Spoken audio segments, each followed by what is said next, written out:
Assalamualaikum warahmatullahi wabarakatuh. Perkenalkan, kami dari kelompok 1 akan mempresentasikan hasil dari tugas kami. Saya Astri Sofia Nabila dan Anda rekan saya Muhammad Rifki Fauzan, Atli Lutfianto, Atasya Wiranti, Jenny Amelia Putri, dan Selen Manatus Sulfa. Selanjutnya,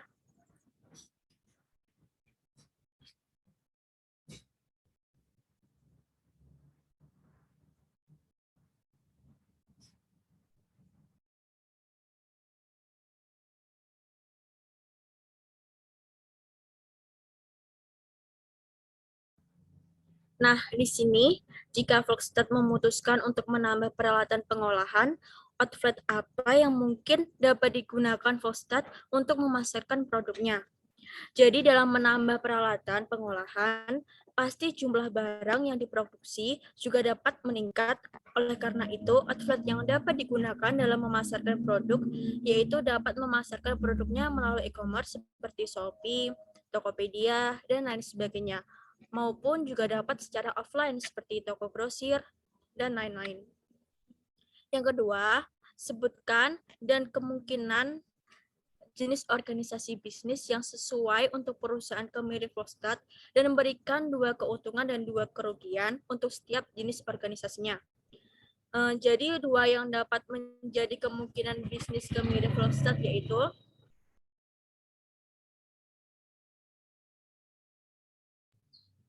yang pertama adalah perusahaan perorangan.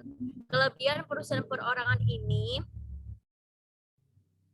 yaitu pendirinya perusahaan perorangan, orang pribadi sangat mudah dan tidak berbelit-belit. Biasanya syarat perizinannya di pemerintah daerah lebih ringan dan memiliki keleluasaan dalam hal mengambil keputusan.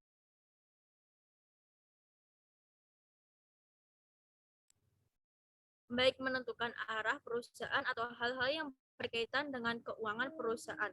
Sementara itu juga terdapat kekurangannya, seperti untuk memperoleh modal dari pihak luar, perbankan akan lebih sulit. Artinya, jika perusahaan perorangan ingin mendapatkan tambahan modal atau investasi pinjaman dari perbankan, itu relatif sulit terutama untuk jumlah yang besar, karena perusahaan perorangan itu dianggap kurang kredibel.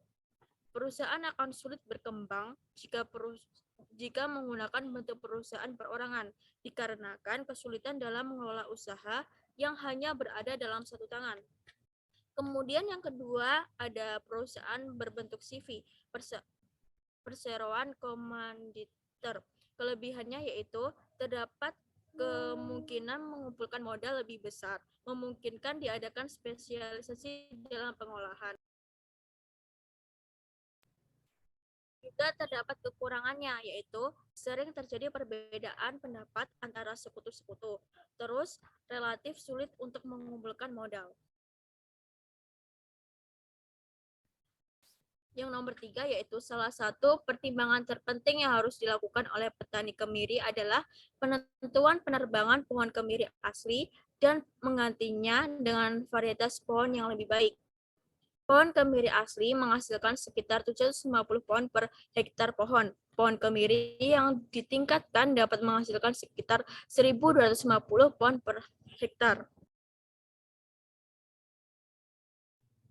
Pohon baru membutuhkan waktu 7 tahun untuk memulai memproduksi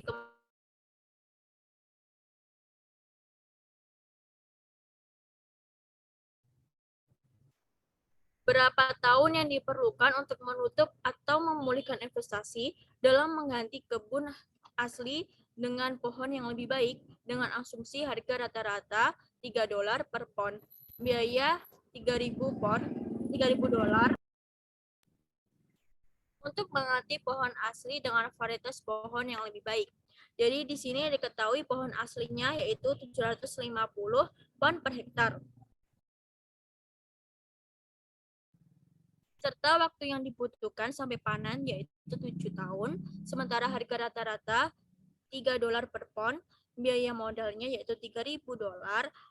Terus di sini 750 pon dikali $3 menghasilkan 2.250 dolar. Sementara $2.250 ini dikali dengan 7 tahun menghasilkan $15.750. Itu yang diperlukan menutupi investasi besar $15.750 ini, yaitu dengan cara investasi dibagi hasil panen selama 7 tahun. Investasi dibagi pohon yang ditingkatkan dikali harga rata-rata. Jadi $16.750 ini dibagi dengan 1.250 pon dikali $3 menghasilkan 10 sama dengan 5.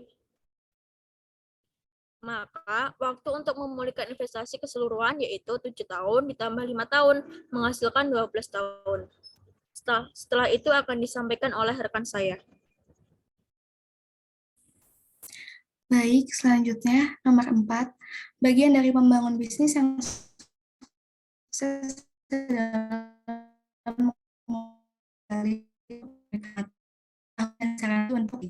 sebutkan yang harus dimiliki Brian dan Briana dalam tim produksi dan manajemen mereka.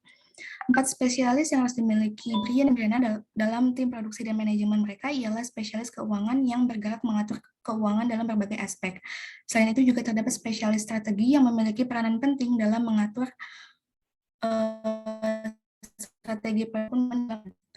Spesialis strategi karena di yang tepat, kendaraan produksi untuk mengawasi cara kerja dari perusahaan tersebut. Selain itu juga untuk mengetahui kendala atau proses terjadi dalam proses produksi. Spesialis teknologi informasi juga memiliki peran yang tak kalah penting, di mana saat ini perusahaan tidak lagi hanya bergantung pada SDM, melainkan beberapa pekerjaan yang dapat diusahakan melalui teknologi atau alat agar pekerjaan lebih efektif dan efisien. Tak lupa spesialis ini perlu bekerja sama dengan spesialis kinerja atau SDM untuk memantau cara kerja serta mengkomunikasikan bagaimana alat dapat bekerja. Nomor 5, menjalankan operasi peternakan dan persamaan dengan kebun kemiri, Volksstadt setelah membaca tentang beberapa operasi pengembalaan ternak di kebun mereka. Ketika petani melakukan ini, rata-rata mereka kehilangan sekitar 50 pon hasil kemiri per hektar. Selama 5 tahun terakhir, kemiri telah menghasilkan $3 per pon saat panen dan anak sapi telah dijual seharga $1,5 per pon selama periode yang sama.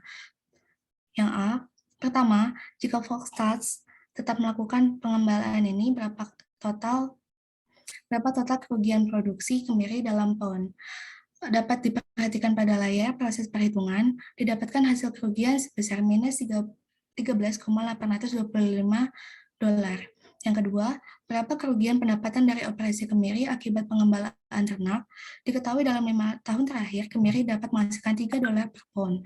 Maka kerugian pendapatan dari operasi kemiri akibat pengembalaan ternak yaitu $3 dikali dengan 10.500 menghasilkan $31.500. Yang ketiga, berapa berat total yang harus dihasilkan dari ternak dibandingkan dengan hasil kemiri untuk mengimbangi kerugian operasi kemiri. Diketahui sapi terjual dengan harga $1,5 per pound dan kerugian yang diterima adalah $31.500. Maka berat total yang harus dihasilkan dari ternak untuk mengimbangi kerugian operasi kemiri yaitu $31.000 dibagi dengan $1,5 menghasilkan 21.000 pon. Yang keempat, jika Volksstadt dapat mengembalakan 1 ekor per hektar dalam area pohon kemiri, berapa pon yang harus diperoleh setiap ekor saat digembalakan. Diketahui kemiri mengalami kerugian 50 pon per hektarnya, sehingga yang diperoleh setiap ekor sapi saat merumput adalah 50 pon. Selanjutnya, apa keuntungan mengembalakan sapi dibandingkan kemiri? Yang pertama adalah tingkat konsumsi semakin meningkat sehingga permintaan pasar semakin tinggi, karena daging sapi merupakan salah satu komponen penting dalam berbagai pengolahan produk, sehingga keuntungan yang didapatkan semakin banyak. Lalu yang kedua adalah sapi mudah beradaptasi dengan lingkungan walaupun panas atau dingin, sehingga perawatan lebih mudah. Dan yang terakhir, apa kerugian mengembalakan sapi dibandingkan kemiri? Yang pertama adalah kerugian yang diperoleh yaitu modal yang diperlukan cukup besar dan memerlukan lahan yang cukup besar. Nomor 6, sebutkan 5 badan regulator yang potensial yang mungkin berinteraksi dengan produsen kemiri saat melakukan bisnis. Badan regulator potensial yang berinteraksi dengan produsen kemiri saat melakukan bisnis, yaitu seperti lembaga keuangan, baik bank maupun non-bank, pemerintah, konsultan, pemasaran, dan tenaga kerja. Selanjutnya akan dijelaskan oleh rekan saya yang lain.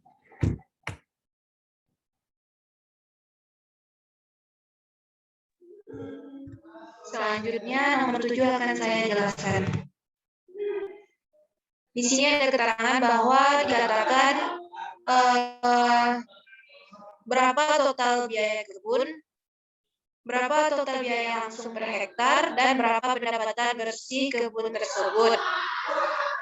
Nah, jadi Brian dan Briana dalam mempertimbangkan opsi ini beberapa kali di masa lalu. Saat ini Volstad memproyeksikan untuk menjual pecan mereka seharga $3 per pound dan memproduksi 250.000 pound pecan yang tidak dikupas per tahun. Baru-baru ini mereka bertemu dengan pemberi pinjaman mereka, dan pemberi pinjaman itu setuju dengan gagasan itu untuk memproses lebih lanjut pecan mereka di fasilitas mereka sendiri.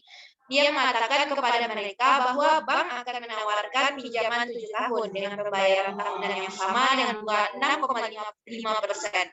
Pembayaran tahunan adalah $182,37 per $1.000 yang dipinjam. Dan dibutuhkan 2 pon pecan yang tidak dikupas sama dengan 1 pon pecan yang dikupas. Nah, pertanyaan di nomor 7 yaitu langkah awal apa dalam mengevaluasi perubahan dalam operasi dengan menentukan pendapatan yang diproyeksikan untuk perusahaan. Jadi, gunakanlah informasi di atas untuk menghitung pendapatan yang diproyeksikan. Nah, diinstruksikan datanya berada pada halaman R12 yang berada pada tugas sebelumnya. Pertanyaan nomor 1 yaitu berapa proyeksi pendapatan kemiri mereka. Nah, cara mencarinya yaitu dengan quantity dikali price, yaitu 3 dikali 250.000 menghasilkan $750.000.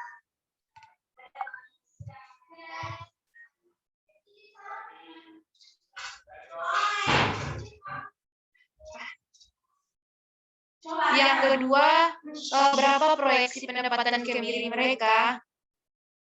Dari gambar tersebut dijelaskan bahwa total biaya langsung per hektar adalah sebesar 1.391,33 dibagi 210.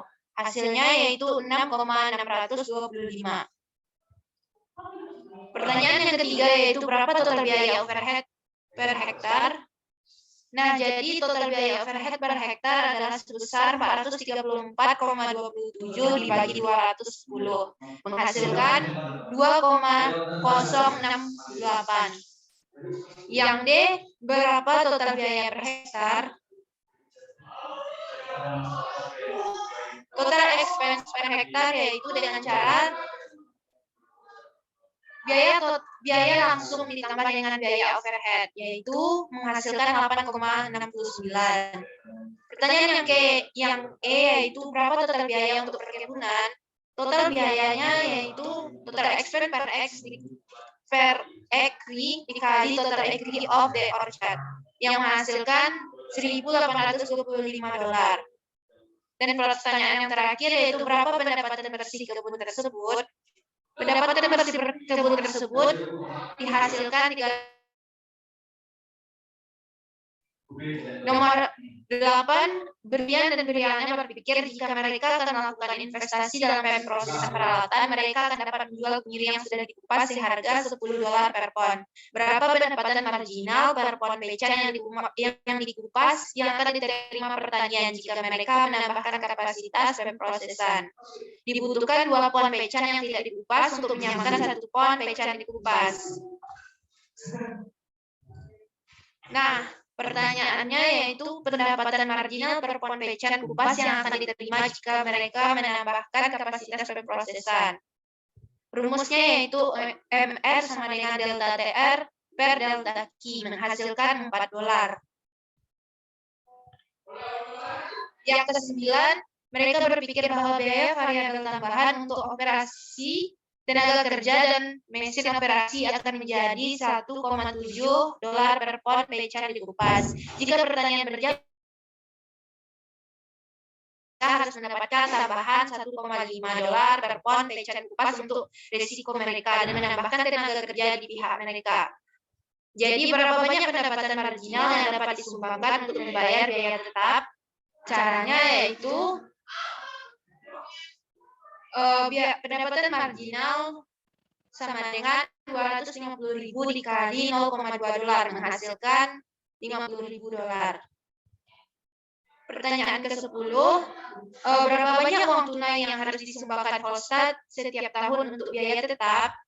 Biaya tetap yang disumbangkan Volstad untuk setiap tahunnya adalah bunga, lahan, mesin, dan perlengkapan, serta kendaraan. Adapun banyak uang tunai untuk biaya tetap yang harus dibayarkan adalah sesuai dengan total pengeluaran overhead sebesar 434,27 pada lahan yang terdapat irigasi dan 7,02 pada lahan kering. Soal yang ke-11 akan dilanjutkan oleh rekan saya. Ya, baik. Jadi nomor 11, ada berapa banyak hutang yang dapat ditanggung oleh Volstad dengan pendapatan ini? Itu tadi 3 dolar per pon dan produksi 250.000 pon. Jadi penerimaannya 250.000 dikali 3, jadi 750.000 dolar. Itu biaya variabel tambahan tadi 1,7 dolar per pon, terus harus mendapatkan tambahan 1,5 dolar per pon, jadi biaya tambahannya 3,2 dolar per pon. Dan karena memproduksi 250.000 pon, maka total membutuhkan 800.000 dolar. Tadi penerimanya 750.000, jadi sisa 50.000, maka hutang yang dapat ditanggung 50.000, dan pembayaran per tahun karena sesuai di soal 182,37 dolar per 1.000 dolar, maka pembayaran per tahun jadi 182,37 kali 50, jadi 9.118 dolar. Lalu nomor 12, sebutkan 4 faktor risiko yang harus dipertimbangkan oleh Volstad jika mereka melakukan hal ini. Itu yang pertama, ada kemungkinan Volstad tidak dapat mengembalikan hutang, ada kemungkinan keuntungan tambahan yang diperoleh lebih kecil dari hutang, ada kemungkinan perusahaan merugi karena bunga dari pinjaman, dan ada kemungkinan hasil tidak sesuai dengan yang diharapkan. Lalu nomor 13, sebutkan 4 faktor penghargaan yang harus dipertimbangkan oleh Volstad jika mereka melakukan ini. Yang pertama, ada kemungkinan perusahaan bertambah besar. Kedua, ada kemungkinan keuntungan semakin banyak. Ketiga, ada kemungkinan hasil pinjaman tersebut sangat berguna untuk menambah hasil produksi. Dan yang terakhir, ada kemungkinan hasil produksi akan meningkat ke depannya. Selanjutnya akan dibacakan oleh rekan saya. Selanjutnya nomor 14. Aspek penting dari manajemen adalah memastikan bahwa semua karyawan dan orang yang menuju di lokasi peternakan tetap aman. Sebutkan 5 bahaya keamanan yang harus dipertimbangkan oleh petani pemberi saat mengolah karyawan mereka. Jadi nomor 1, dari faktor manusia, seperti tindakan-tindakan yang diambil, contohnya risiko jari tergores atau terpotong pada saat proses pengolahan komoditas. Kedua, dari faktor material, seperti risiko ledakan, kebakaran dan trauma paparan tak terduga untuk zat yang beracun. 3, dari faktor lingkungan seperti kondisi dari tempat kerja, suhu, kelembaban, kebisingan udara, dan kualitas pencahayaan merupakan contoh dari faktor lingkungan. 4, dari faktor perawatan. Apabila perawatan yang digunakan tidak terjaga dengan baik, maka rentan terhadap kegagalan yang dapat menyebabkan kecelakaan kerja. Kelima, dari faktor proses. Proses ini mencakup dari proses perencanaan hingga proses pasca panen dari produksi. Selanjutnya nomor 15. Sebutkan 6 kemungkinan bahaya produksi alami terhadap operasi kemiri. Jadi, suatu bahaya penyimpanan jangka panjang pada suhu yang salah menyebabkan kemiri tumbuh di jamur. 2, kemiri mengandung parasit berbahaya karena berisiko diserang hama dan serangga. 3, bahaya iklim yang tidak cocok selama proses budidaya kacang kemiri menghambat produksi kacang kemiri. 4, bahaya yang ditimbulkan dari kekurangan sesuai tanah yang digunakan oleh tanaman kacang. Dan seperti tingkat kesuburan tanaman kemiri menjadi kurang subur. 5. Resiko pemilihan media tanam yang tidak tepat untuk kegiatan produksi pasokan dapat menyebabkan kematian tanaman karena sistem kebakaran tanaman sendiri belum selesai berakar. 6. Bahaya penanaman yang tidak disesuaikan dengan kelembapan dan suhu dapat memperlambat pertumbuhan tanaman. Lalu nomor 16, sebutkan 6 kemungkinan bahaya produksi buatan manusia terhadap populasi sendiri. Itu terdapatnya zat kimia dari penggunaan logam berat dari peralatan yang digunakan. 2. Penggunaan pupuk kimia yang berlebih akan berbahaya terhadap pertumbuhan tanaman jika terkontaminasinya komoditas dengan bakteri akibat karyawan tidak memperhatikan kebersihan proses pasca panen. 4. Penggunaan pestisida secara berlebihan akan berdampak terhadap pertumbuhan kemiri. 5. Kualitas produksi kemiri akan turun apabila kurangnya kualitas kontrol atau wawasan yang dilakukan oleh petani. 6. Apabila pengolahan yang dilakukan kurang sukses, maka permintaan kepada perusahaan kemiri.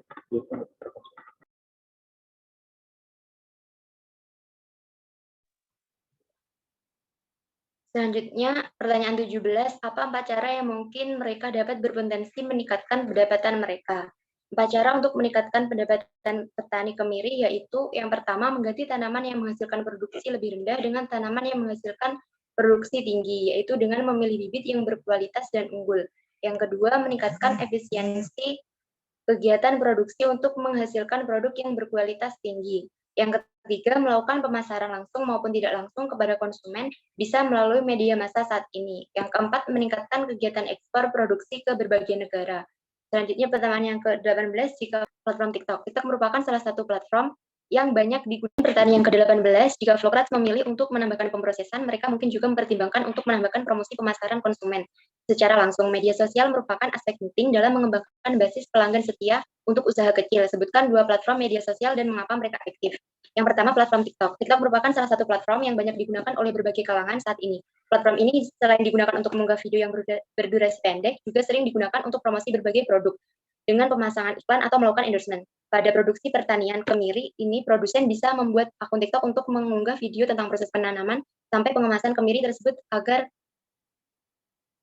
menarik minat penonton supaya membeli produk tersebut. Selain itu, produsen kemiri juga bisa memasang iklan dalam platform ini dan juga bisa melakukan promosi dengan endorsement. Kemudian Instagram. Instagram merupakan platform selanjutnya yang juga banyak penggunanya. Biasanya sering digunakan untuk mengunggah berbagai hal. Platform ini telah mengeluarkan fitur baru yaitu Reels yang digunakan untuk mengunggah video singkat. Sama seperti platform TikTok, pada Instagram juga digunakan untuk melakukan promosi berbagai produk. Dengan membuat akun di Instagram, produsen bisa mengunggah berbagai gambar maupun video tentang proses pemanenan maupun pengemasan produk. Selain itu, produsen juga bisa melakukan endorsement. Selanjutnya, pertanyaan ke-19, jika mereka memilih untuk menggunakan media sosial untuk mempromosikan merek mereka, apa 2 atribut utama bisnis mereka yang dapat mereka tekankan dalam pesan media sosial mereka? Yang pertama, kualitas produk. Produsen bisa meningkatkan kualitas produk dengan memilih bibit yang unggul untuk mendapatkan kualitas produksi yang bagus, penggunaan pupuk yang tepat bagi tanaman, melakukan pemberantasan hama, menggunakan peralatan mesin yang modern dengan kualitas teknologi yang bagus. Selain itu, juga ada cara lain dalam meningkatkan kualitas produk dengan melakukan umpan balik kepada konsumen seperti melakukan survei atau review produk. Yang kedua, pengemasan. Salah satu cara untuk meningkatkan nilai suatu produk yaitu melalui pengemasan. Dalam mempromosikan produk, pengemasan merupakan suatu hal yang penting, karena biasanya seseorang akan tertarik terhadap suatu barang karena barang memiliki pengemasan yang bagus. Pengemasan memiliki fungsi utama untuk melindungi barang dari kerusakan. Selain itu, pengemasan juga bisa menambah nilai suatu produk. Pengemasan juga sebagai alat untuk produsen menyampaikan produknya. Kemasan yang menarik bisa meninggalkan kesan terhadap konsumen sehingga mereka akan tertarik untuk membeli produk tersebut. Pertanyaan terakhir, jika Anda berada di posisi Vlograts, apa yang akan Anda lakukan untuk memperluas atau meningkatkan operasi ke depan? Untuk meningkatkan atau memperluas suatu produk dapat dilakukan dengan meningkatkan kualitas hasil produksi, yaitu dengan pemilihan bibit yang unggul. Selain itu, memperbanyak promosi juga bisa dilakukan agar semua orang bisa mengenal produk tersebut, melakukan kegiatan ekspor ke berbagai negara untuk memperluas jaringan operasi, pembuatan iklan di media sosial dengan menggunakan platform gratis seperti di TikTok, Facebook, Instagram, maupun media sosial lainnya. Sekian presentasi dari kelompok kami. Ada kurang lebihnya mohon maaf. Wassalamualaikum warahmatullahi wabarakatuh.